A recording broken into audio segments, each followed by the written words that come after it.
Di Desa Kasih-Kasubun, Kecamatan Padang Ulak Tanding, Kabupaten Rejang Lebong, Bengkulu, 14 pemuda memutuskan untuk mengadakan pesta tuak pada siang hari. Mereka telah mengumpulkan uang sebesar Rp40.000 untuk membeli tuak dari penjual terkenal yang berada di pinggir desa. Dengan semangat, mereka menuju ke penjual tuak dan membawa pulang beberapa botol minuman tradisional itu. Setibanya di rumah, mereka langsung mengatur tempat pesta di kebun belakang yang luas dan agak tersembunyi dari pandangan umum. Kebun tersebut dikelilingi oleh pohon-pohon tinggi dan semak-semak lebat yang memberikan suasana tenang dan privat. Mereka menata tikar dan meja di tengah kebun, dikelilingi oleh berbagai hidangan ringan dan minuman tuak. Suasana siang itu terasa hangat dan ceria, dengan matahari bersinar terik dan cahaya matahari yang menembus celah-celah dedaunan pohon, menciptakan pola cahaya yang indah di atas tanah. Para pemuda duduk melingkar di atas tikar, menikmati makanan dan minuman sambil bercanda dan berbincang. Beberapa dari mereka, terutama yang lebih muda seperti pelajar SMP, tampak sangat bersemangat. Mereka bermain, bernyanyi, dan bersenang-senang di tengah kebun yang terasa seperti dunia mereka sendiri. Namun, seiring waktu, efek dari alkohol mulai terasa. Beberapa pemuda yang lebih tua dan lebih berpengalaman mulai menunjukkan tanda-tanda kemabukan, sementara yang lebih muda mulai kehilangan kendali atas diri mereka. Suasana ceria di kebun mulai berubah menjadi kacau. Tiba-tiba, beberapa dari mereka yang sudah sangat mabuk memutuskan untuk meninggalkan kebun dan keluar ke pinggir jalan yang membentang di depan desa. Mereka meninggalkan kebun dengan suara riuh dan tawa terbahak-bahak akibat efek dari minuman keras yang mereka konsumsi. Saat itu, waktu sudah menunjukkan pukul 12:30 siang. Matahari bersinar cerah di atas, menyebar sinar hangat yang memantulkan warna keemasan di atas jalanan yang berdebu. Suasana desa di sekitar Dusun 5, Desa Kasih-Kasubun tampak tenang, dengan hanya suara burung yang berkicau di antara pohon-pohon yang rimbun. Bel pulang sekolah sudah berbunyi, menandakan bahwa semua siswa diizinkan pulang ke rumah, termasuk Yuyun. Angin sepau-sepau menyapu wajahnya, memberikan kesejukan yang menyegarkan setelah seharian berada di dalam kelas. Yuyun mulai merapikan barang-barangnya di dalam tas, dengan matahari yang menerangi ruang kelas dari jendela besar. Terlihat juga para siswa lain yang tertawa ceria saat keluar dari sekolah, dan beberapa di antaranya saling berpamitan sebelum pulang.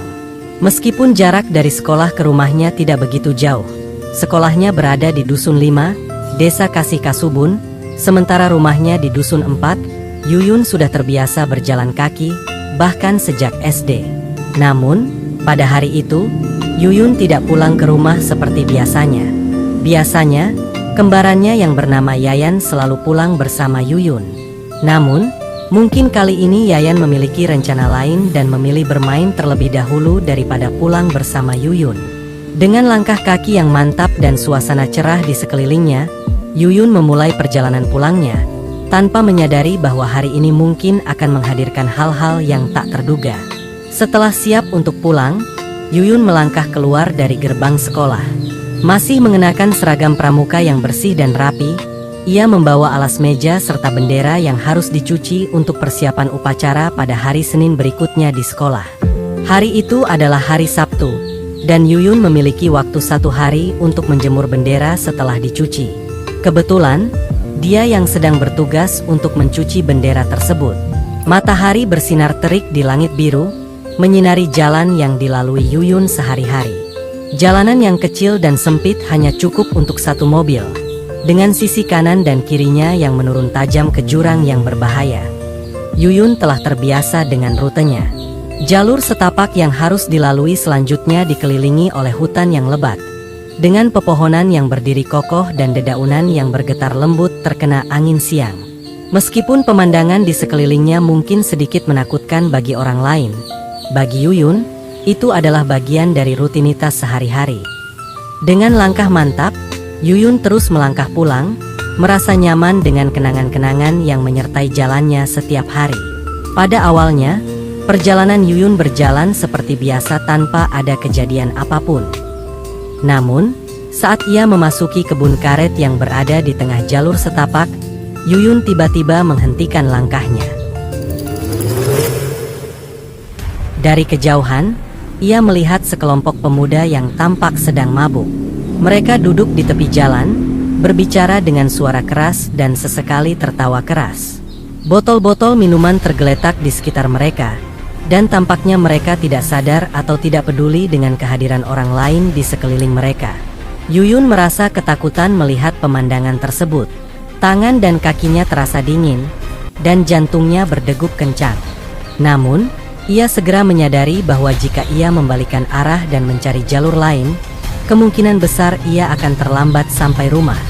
Hari sudah mulai menunjukkan tanda-tanda gelap, dan ia tidak ingin menghadapi masalah tambahan di rumah jika tidak bisa mencuci bendera tepat waktu, menyiapkan makanan untuk dirinya sendiri, dan juga untuk kembarannya.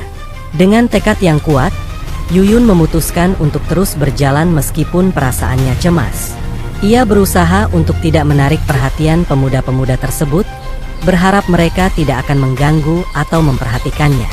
Setiap langkah yang diambilnya terasa semakin berat, dan ia berdoa agar tidak ada halangan yang membuatnya semakin terhambat dalam perjalanan pulangnya. Yuyun mencoba untuk memberanikan diri dan nekat melanjutkan perjalanannya melewati sekelompok pemuda mabuk tersebut. Ia berusaha untuk tidak melihat kelompok itu dan mengalihkan perhatiannya dengan menatap jalan di depan. Namun, saat ia hampir melewati mereka, langkahnya tiba-tiba terhenti. Salah satu dari pemuda mabuk mendekatinya dengan langkah goyang dan tatapan yang tidak jelas. Yuyun merasa ketakutan dan ingin melarikan diri, tetapi langkahnya terhenti ketika pemuda tersebut dan beberapa orang lainnya menghalangi jalannya. Ketika Yuyun berusaha untuk mundur, salah seorang dari mereka tiba-tiba menarik tangannya.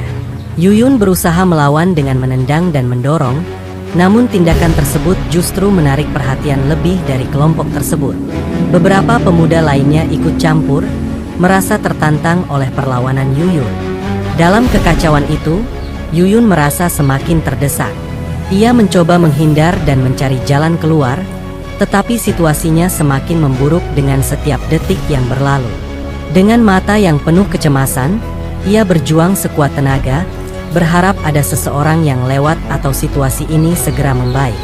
Ketegangan dan rasa takutnya semakin meningkat, membuatnya merasa terjebak dalam situasi yang semakin menegangkan dan menakutkan. Akibatnya, beberapa pemuda lainnya mulai mendekat dan mengelilingi Yuyun.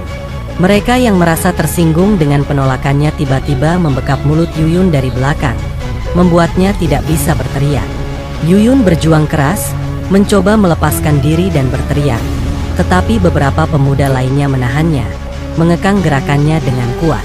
Sementara itu, mereka terus memaksa Yuyun untuk masuk ke dalam perkebunan karet. Suara tawa terbahak-bahak dan obrolan kasar memenuhi udara, menciptakan suasana yang semakin mencekam. Pemuda-pemuda mabuk itu merasa seolah-olah mereka telah menemukan mangsa yang sempurna untuk kesenangan mereka. Dengan semangat yang tidak sehat, mereka merobek seragam pramuka yang dikenakan Yuyun, menunjukkan niat mereka yang semakin menjijikkan. Yuyun, dalam keadaan ketakutan yang ekstrim, berusaha keras untuk melawan, tetapi tampaknya perjuangannya semakin sia-sia. Suasana di sekitar mereka menjadi semakin gelap dan menekan, membuat situasi semakin sulit dan penuh ketegangan. Mereka secara bersama melakukan tindakan bejat. Mereka merobek pakaian Yuyun hingga tidak tersisa sehelai benang pun. Dimulai dari ketuanya, yaitu Zainal, mereka secara bergantian memperkaos Yuyun. Sementara pemuda yang lainnya sedang mengantri tertawa keras, merasa bahwa mereka sangat keren dengan melakukan tindakan hina tersebut. Dan karena terus memberontak, akhirnya mereka mulai mengikat tangan dan kaki Yuyun sambil terus mencekik lehernya. Setelah berhasil diikat, mereka melanjutkan aksi kekerasan yang mereka lakukan. Pada saat itu, Yuyun benar-benar tidak kuat menahan semua itu. Dia sampai kehabisan napas karena dibekap dan mengalami dehidrasi. Dan akhirnya, tanpa disadari oleh pemuda-pemuda mabuk itu, Yuyun meninggal dunia. Pada saat itu, mereka melihat Yuyun tidak lagi bergerak dan tidak lagi bernapas. Namun, para pemuda mabuk ini tidak berhenti di situ. mereka malah mengulangi perbuatan itu 2 atau bahkan 3 kali secara bergantian. Mereka hanya berhenti setelah merasa puas dengan tindakan hina tersebut. Dan untuk memastikan bahwa Yuyun benar-benar telah meninggal, 2 di antara pemuda-pemuda itu bahkan sempat mengambil kayu balok dan memukulkannya ke arah kepala Yuyun hingga cairan merah mengucur deras. Setelah yakin bahwa Yuyun benar-benar tidak bernyawa, barulah mereka semua tertawa puas. Beberapa saat kemudian, salah satu dari pemuda-pemuda tersebut memutuskan bahwa mereka harus membuang jasad Yuyun. Mereka sepakat untuk membuangnya ke hutan yang terletak tidak jauh dari tempat mereka berada. Dengan cepat, mereka mengangkat tubuh Yuyun dan melemparkannya ke dalam jurang yang tersembunyi di antara pepohonan. Setelah yakin bahwa semuanya aman dan tidak ada yang melihat, mereka kembali ke tempat semula. Suasana di sekitar mereka berubah menjadi santai dan ceria. Mereka tertawa dan berbicara dengan sangat santai, seolah tidak terjadi apa-apa. Tawa mereka yang riuh dan sikap acuh tak acuh menciptakan kontras yang mencolok dengan kengerian yang baru saja mereka lakukan. Ketika malam semakin larut, para pemuda itu akhirnya memutuskan untuk pulang ke rumah masing-masing. Sebelum berpisah, mereka sepakat untuk menjaga rahasia tentang kejadian tersebut, memastikan bahwa tidak ada informasi yang bocor. Dengan janji yang telah dibuat, mereka meninggalkan tempat itu, meninggalkan kegelapan malam yang menutupi segala sesuatu yang telah terjadi.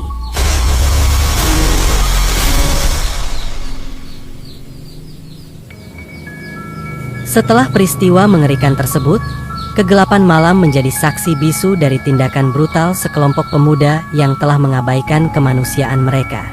Yuyun, yang awalnya hanya berusaha pulang ke rumah, menjadi korban kekejaman mereka. Tubuhnya yang tak bernyawa dibuang ke dalam jurang, tersembunyi di antara pepohonan hutan, seolah-olah tak ada yang akan mencari atau peduli. Para pemuda itu, setelah melakukan tindakan kejam tersebut, kembali ke kehidupan mereka dengan sikap santai dan acuh tak acuh, seolah-olah tidak ada yang terjadi. Mereka membuat kesepakatan untuk menjaga rahasia mereka, meninggalkan tempat itu tanpa beban, dan melanjutkan hidup mereka dengan penuh kepalsuan. Kejadian tersebut menciptakan luka mendalam yang tak terlihat oleh orang lain. Bagi keluarga Yuyun, ketidakhadirannya akan menjadi sebuah misteri dan kesedihan yang tak tertandingi. Sementara para pelaku, meskipun berusaha menyembunyikan kejahatan mereka, meninggalkan jejak kekacauan dan trauma yang mungkin suatu hari akan terungkap. Kegelapan malam dan hutan yang menyimpan rahasia ini akan terus menunggu, menyimpan kengerian yang tidak pernah bisa sepenuhnya terlupakan.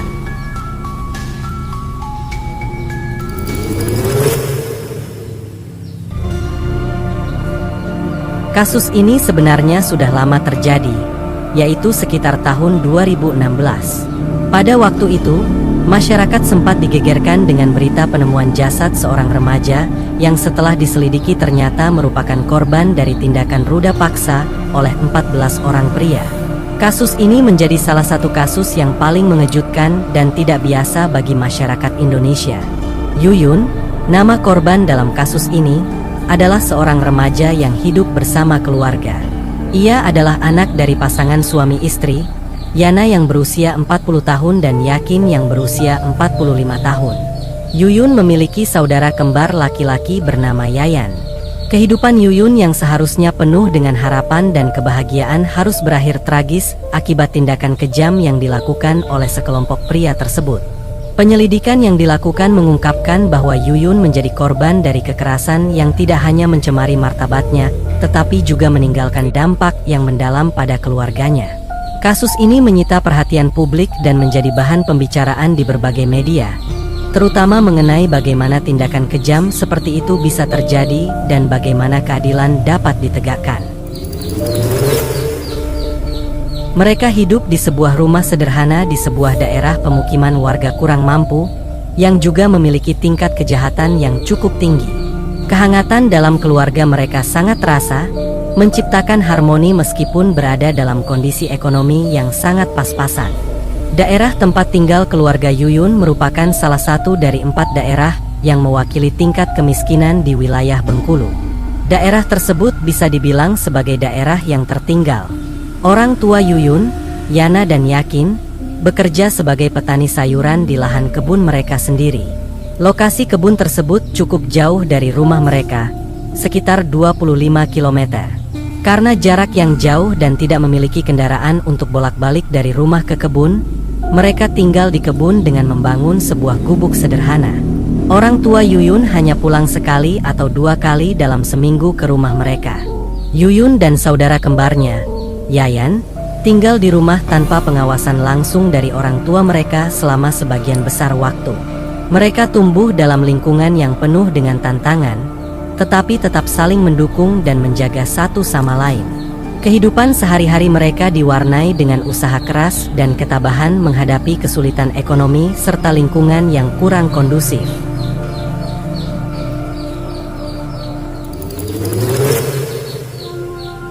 Kasus yang menimpa Yuyun menjadi salah satu tragedi yang paling mengejutkan di daerah itu. Pada tahun 2016, masyarakat digegerkan dengan berita penemuan jasad Yuyun yang ternyata merupakan korban dari tindakan ruda paksa oleh 14 orang pria. Kasus ini menjadi sorotan nasional, mengungkapkan betapa rentannya anak-anak dan remaja di daerah-daerah yang kurang terpantau dan memiliki tingkat kejahatan yang tinggi. Selama ayah dan ibunya bekerja di kebun, Yuyun dan saudara kembarnya, Yayan, tinggal secara mandiri di rumah mereka. Mereka sudah diajarkan oleh kedua orang tuanya untuk menyiapkan kebutuhan sehari-hari mereka sendiri. Setiap harinya, sebelum dilepas tinggal berdua, orang tua Yuyun mendidik anak-anak mereka dengan penuh kasih sayang dan adil, tanpa membeda-bedakan. Hubungan Yuyun dan Yayan sangat akur, saling mendukung dan menjaga satu sama lain. Sejak orang tua mereka tinggal di gubuk kebun dan jarang pulang, mereka tetap memberikan uang saku kepada anak kembarnya setiap minggu. Meskipun tidak selalu mengawasi mereka secara langsung di rumah, orang tua Yuyun sering berkomunikasi dengan mereka untuk memastikan kebutuhan mereka terpenuhi dan memberikan bimbingan dari kejauhan. Yuyun adalah anak yang patuh dan tidak pernah menimbulkan masalah di lingkungannya. Dia selalu mengikuti perintah kedua orang tuanya dan tidak pernah mengeluh tentang kehidupan sederhana mereka. Kemandirian dan kebaikan hati Yuyun membuatnya disukai oleh banyak orang di sekitarnya. Kehidupan yang sederhana telah membentuk Yuyun menjadi seorang gadis yang mandiri dan inisiatif dalam melakukan segala hal. Setiap pagi, Yuyun bangun sendiri tanpa harus diminta oleh kedua orang tuanya. Setelah bangun, dia langsung membersihkan rumahnya dengan telaten. Dia juga bertanggung jawab atas mencuci piring, mencuci pakaian, memasak, dan menyiapkan segala keperluan sekolahnya sendiri. Semua pekerjaan rumah tangga ini dilakukannya dengan penuh kesadaran dan tanggung jawab, tanpa pernah mengeluh. Saat kejadian tragis ini terjadi, Yuyun sudah bersekolah di SMP 5 Atap Padang Ulak Tanding, yang jaraknya tidak terlalu jauh dari rumahnya. Di sekolah, Yuyun dikenal sebagai anak yang baik hati dan cerdas. Dia memiliki prestasi yang cukup mengesankan, seringkali menonjol dalam berbagai bidang akademik. Meskipun hidup dalam kesederhanaan, semangat belajar Yuyun tidak pernah surut. Sejak kelas 1 SMP, dia selalu berhasil meraih peringkat 1 di kelasnya, menunjukkan kecerdasannya yang luar biasa. Guru-guru dan teman-temannya di sekolah sangat menghargai Yuyun. Mereka melihatnya sebagai contoh siswa yang disiplin, rajin, dan bertanggung jawab. Prestasinya di sekolah menjadi kebanggaan tersendiri bagi keluarganya. Walaupun harus mengurus banyak hal di rumah, Yuyun tetap bisa menjaga prestasi akademiknya dengan baik. Ketika naik ke kelas 2, konsentrasi Yuyun sempat menurun hingga dia turun ke peringkat 3. Namun, meskipun demikian, dia tetap menjadi salah satu murid yang menonjol di kelasnya. Guru-guru dan teman-temannya tetap mengakui kecerdasannya dan usaha keras yang selalu dia tunjukkan dalam belajar. Begitulah kurang lebih latar belakang Yuyun yang merupakan korban dari kasus ini.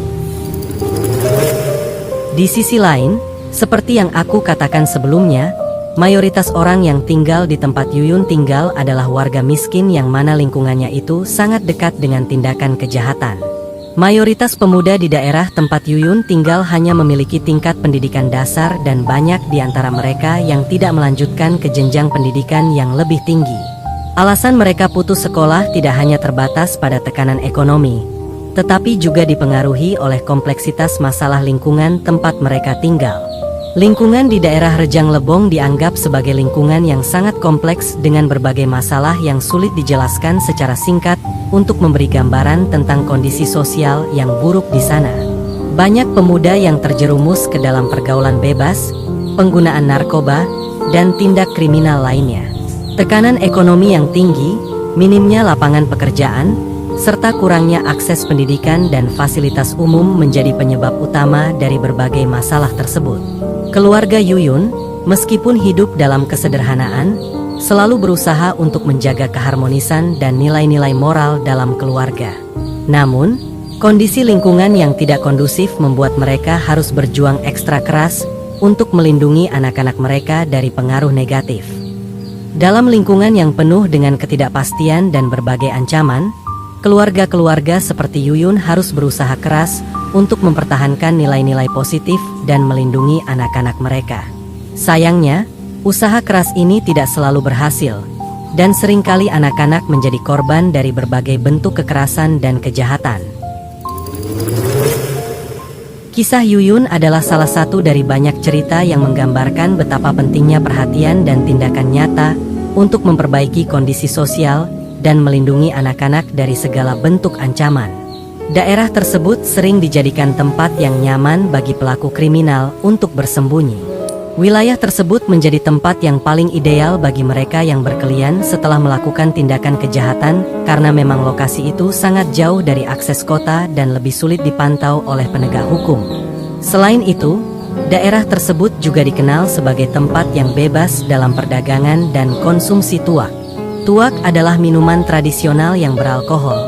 Banyak orang yang dengan terang-terangan membeli dan mengonsumsi minuman beralkohol tersebut.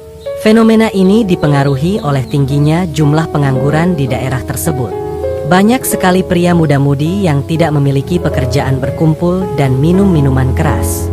Harga tuak di sana juga sangat murah, hanya Rp3.000 per liter, dan itu bisa membuat mabuk sekampung. Kondisi ini menciptakan lingkungan yang tidak aman dan sangat berisiko bagi penduduknya, terutama anak-anak dan remaja seperti Yuyun.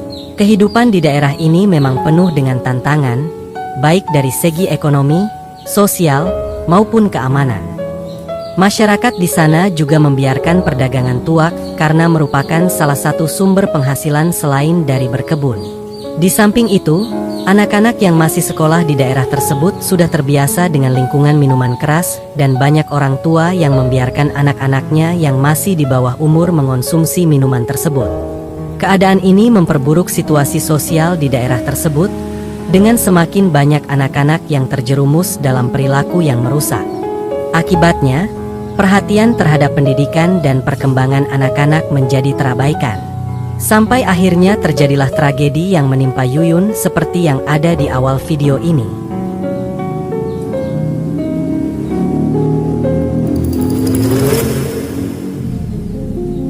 Setelah tragedi yang menimpa Yuyun, di sisi lain, Yayan, kembarannya Yuyun, mulai merasakan kecemasan. Dalam hati, dia berpikir, seharusnya Yuyun yang duluan sampai ke rumah, tapi kok belum datang juga ya? Karena malam itu adalah malam Sabtu, Yayan mengira mungkin Yuyun sedang menginap di rumah teman tanpa memberikan kabar, yang memang tidak biasa bagi Yuyun. Yayan pun bertanya-tanya kemana Yuyun pergi. Meskipun cemas, Yayan mencoba berpikir positif.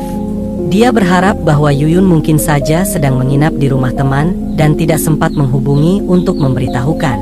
Yayan menyibukkan diri dengan aktivitas lain di rumah, berharap ada kabar baik dari Yuyun atau bahwa Yuyun akan segera pulang dengan cerita tentang menginap di rumah teman. Namun, saat malam semakin larut dan Yuyun belum juga muncul, kecemasan Yayan semakin meningkat, dan rasa khawatir mulai menguasai pikirannya.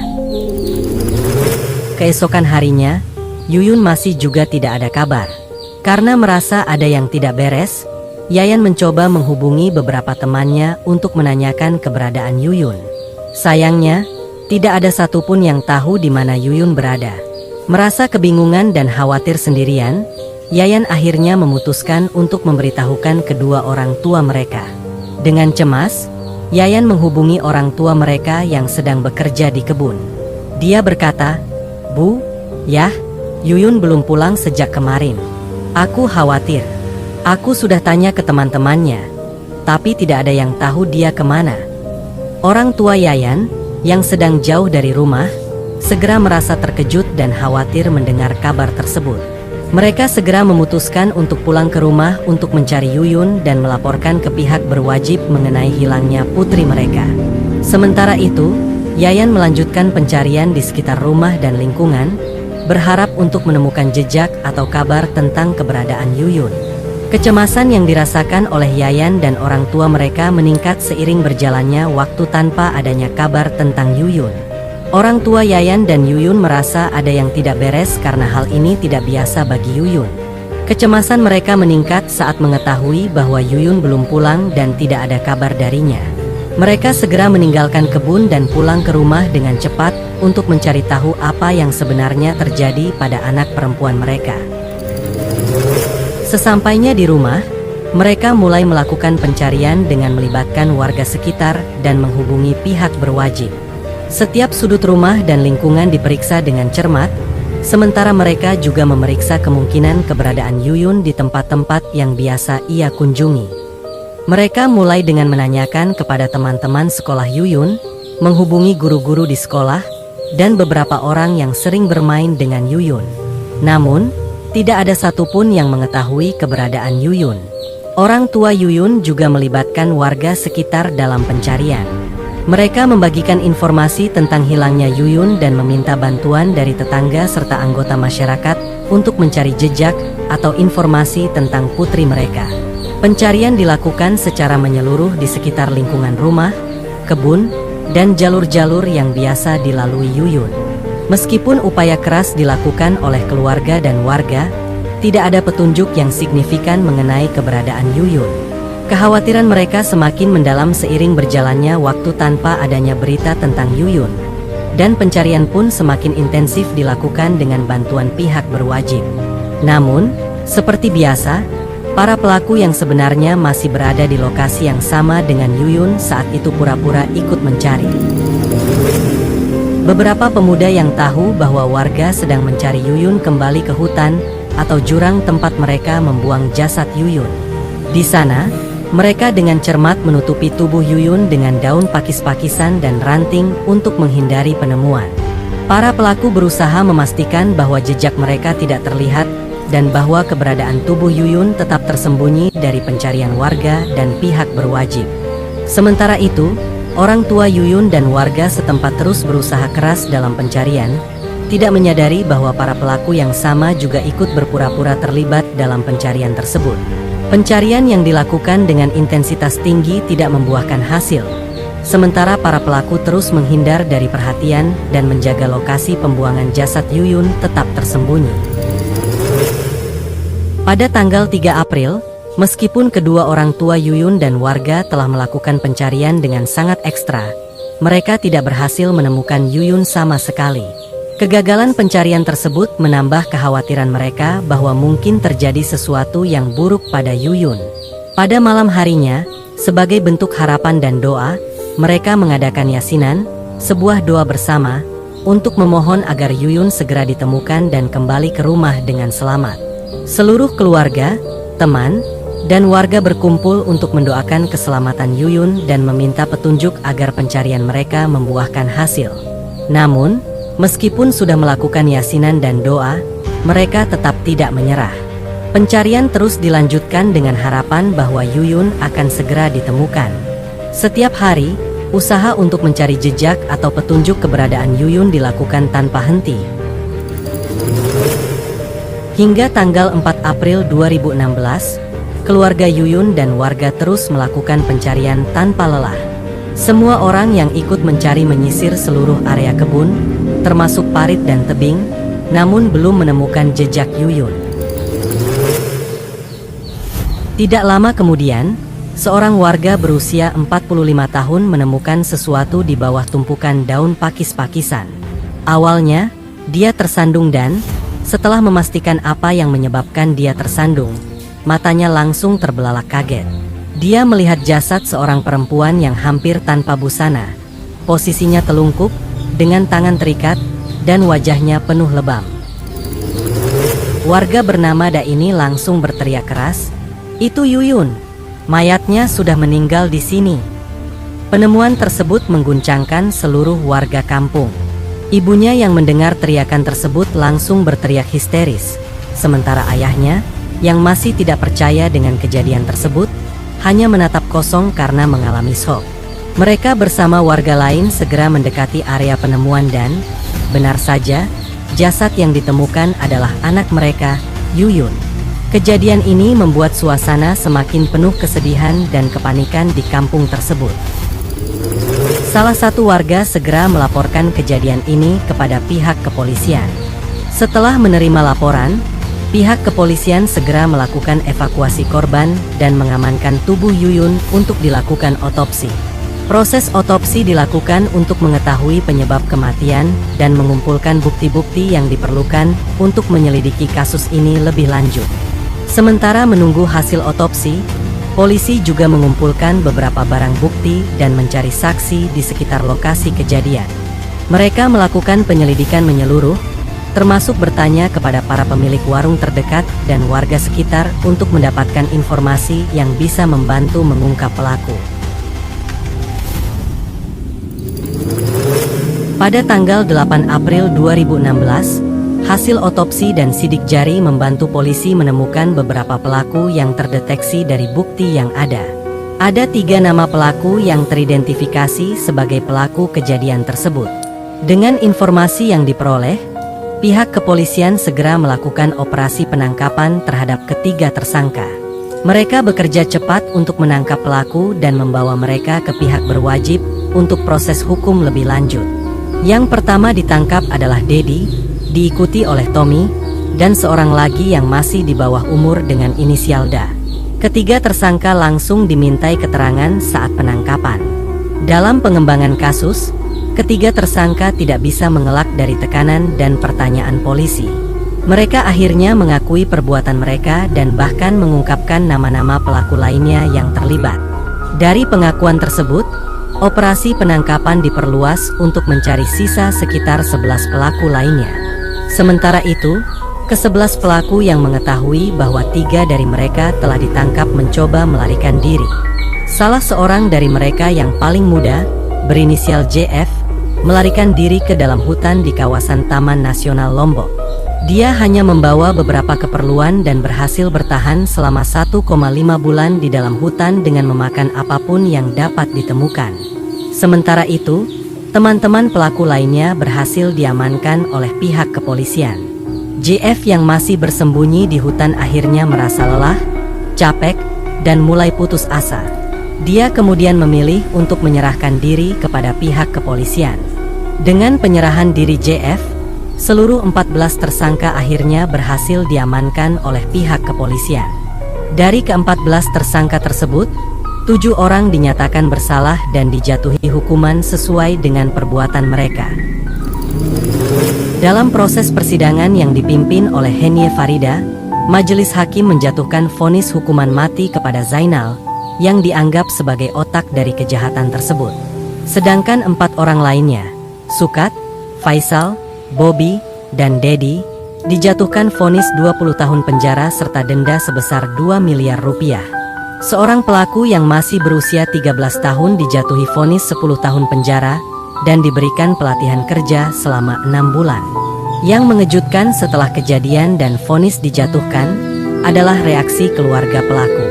Mereka justru mengucilkan keluarga Yuyun. Dulunya, mereka adalah tetangga yang baik dan sering bekerja sama. Namun setelah kejadian tersebut, keluarga pelaku mulai memberikan tatapan yang tidak menyenangkan kepada ibu korban. Mereka tidak menggubris senyuman atau sapaan dari keluarga Yuyun dan menganggap mereka sebagai penyebab anak-anak mereka di penjara. Keluarga pelaku merasa sangat marah dan menyalahkan keluarga Yuyun, sehingga situasi semakin tidak nyaman bagi keluarga Yuyun yang harus menghadapi tatapan tajam setiap hari. Akhirnya, ayah Yuyun, ibunya yang bernama Yana, dan kembarannya Yayan memutuskan untuk pindah sementara. Mereka menempati rumah dinas Wakil Kepala Sekolah Polisi Negara yang berada di kaki Gunung Kabah, Rejang Lebong, Provinsi Bengkulu, yang berjarak sekitar 42 km dari rumah mereka. Rumah mereka kemudian dijual dengan harga 15 juta rupiah. Pindahnya mereka ke tempat yang lebih aman merupakan langkah untuk menghindari ancaman yang mungkin timbul akibat kejadian tragis yang menimpa Yuyun. Belum berhenti di situ, Yana dan keluarganya sangat sedih ketika harus mengunjungi makam anaknya. Makam Yuyun terletak di area yang berdekatan dengan rumah lama mereka, sebuah lokasi yang kini terasa seperti mimpi buruk bagi keluarga tersebut. Mereka harus melewati jalanan yang kini terasa sepi dan suram, dengan rumah-rumah yang dulunya akrab kini terasa seperti pengingat konstan dari tragedi yang mereka alami. Setiap kunjungan ke makam membawa kembali kenangan menyakitkan dan menambah beban emosional mereka. Kunjungan ke makam seharusnya menjadi momen yang damai dan reflektif.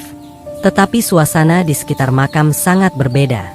Para tetangga dan masyarakat yang dulunya ramah kini menunjukkan sikap dingin dan menghindar. Ada tatapan-tatapan tajam dan bisikan-bisikan yang tak menyenangkan yang menambah ketidaknyamanan mereka. Isu-isu ancaman terhadap keluarga Yana semakin memperburuk situasi, menciptakan atmosfer yang mencekam dan menegangkan.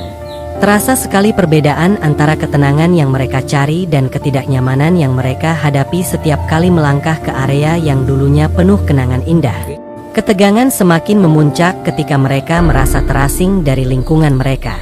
Ketidakamanan dan ketidaknyamanan yang menyertai setiap kunjungan ke makam membuat mereka merasa terjebak dalam sebuah lingkaran penderitaan yang tidak kunjung usai. Dengan harapan untuk mencari kedamaian, mereka memohon bantuan kepada pemerintah agar makam Yuyun dapat dipindahkan ke lokasi yang lebih aman dan nyaman. Langkah ini diambil sebagai usaha terakhir untuk menemukan sedikit ketenangan di tengah-tengah bencana emosional yang mereka alami. Kisah Yuyun adalah sebuah pengingat yang mendalam mengenai pentingnya menjaga keamanan dan melindungi anak-anak kita dari segala bentuk kekerasan. Ini merupakan contoh nyata tentang bagaimana kekerasan dan kejahatan dapat merenggut masa depan seseorang dan menimbulkan dampak yang menghancurkan bagi keluarga yang ditinggalkan. Selain itu, tragedi ini juga mencerminkan betapa rapuhnya keamanan di lingkungan yang kurang perhatian dan sumber daya. Kisah ini mengajarkan kita betapa pentingnya solidaritas dan kepedulian masyarakat terhadap mereka yang mengalami penderitaan. Masyarakat harus lebih waspada dan aktif dalam melindungi anak-anak dan lingkungan sekitar dari ancaman kekerasan. Pentingnya penegakan hukum yang adil juga tak dapat diabaikan. Hukuman yang setimpal bagi pelaku kejahatan harus ditegakkan untuk memberikan rasa keadilan bagi korban dan keluarga mereka. Selain itu, tragedi seperti ini menyoroti perlunya upaya pencegahan kekerasan melalui pendidikan dan kesadaran masyarakat. Kita harus terus mendorong peningkatan sistem keamanan, penyuluhan tentang bahaya kekerasan, dan penguatan dukungan bagi keluarga korban. Pemerintah dan lembaga terkait harus bekerja sama dalam menciptakan lingkungan yang aman dan mendukung proses pemulihan korban kejahatan. Dengan harapan bahwa kisah ini akan memberikan pelajaran berharga bagi kita semua, mari kita berkomitmen untuk meningkatkan kesadaran akan pentingnya menjaga keamanan, melindungi anak-anak, dan mendukung korban kejahatan. Semoga tragedi seperti ini tidak terulang dan masyarakat semakin sadar akan tanggung jawab kolektif dalam menjaga keamanan dan keadilan. Kita semua memiliki peran dalam mencegah kekerasan dan memastikan bahwa setiap individu, terutama anak-anak, dapat tumbuh dalam lingkungan yang aman dan penuh kasih.